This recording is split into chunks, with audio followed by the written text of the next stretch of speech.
Le COVET, c'est donc un comité, puisque COVET, c'est l'acronyme pour Comité d'orientation stratégique et de veille technologique. C'est un comité qui a été mis en place sous l'égide de la direction dans le cadre du nouveau quinquennat. Ce comité, il est piloté par la direction, le directeur du pôle techno.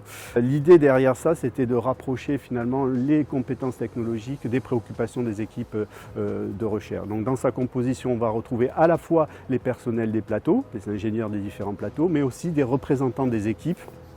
Et la composition de la représentation de l'équipe, elle est faite à la fois sur un principe de parité homme-femme et également sur un principe de parité ITA-chercheurs. On va retrouver des chercheurs et des ITA pour représenter l'ensemble des équipes. Sur les missions, ce COVET a 3 principales missions. La première, bien évidemment, c'est la veille technologique et la prospective de développement technologique pour être le plus possible en adéquation entre les besoins des équipes et les technos qu'on va développer au sein du pôle techno, pour être également aussi en adéquation avec les différents appels d'offres à venir et être prêt au moment où les appels d'offres sortiront. Ça, c'est très important. Deuxième grande mission, c'est l'animation de groupes de travail. Ça, ce sera piloté par les membres du COVET, à la fois les représentants des équipes, mais évidemment les ingénieurs des plateaux.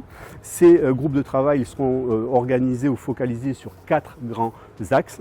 Le premier, ce sont les technologies qui sont adossées aux analyses phénotypiques. Un axe concernera plutôt les technologies dédiées aux analyses moléculaires. Un axe entier sera dédié à la bioinformatique. Il y a un avenir et un intérêt majeur autour de la bioinformatique. Et le dernier axe autour des ressources biologiques et des modèles expérimentaux. Ces comités-là, ces axes de travail seront pilotés par les ingénieurs et les membres du COVET avec des missions de réflexion ponctuelles qui feront intervenir, si besoin, des expertises qu'on pourra retrouver ailleurs dans le centre. Ça veut dire que le COVET reste ouvert aussi à l'ensemble de la communauté pour un implément de leur savoir-faire.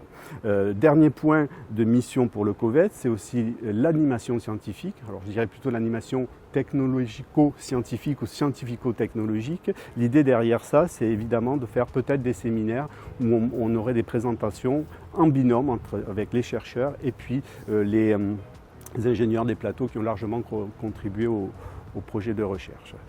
Pour ce qui est de l'organisation, le COVET se réunira en termes de fonctionnement 2 à 3 fois par an, de façon plénière avec l'ensemble des membres du COVET. Et puis il y aura de façon ponctuelle, en fonction des besoins, des groupes de travail qui seront missionnés pour réfléchir à des points particuliers, à des instants particuliers.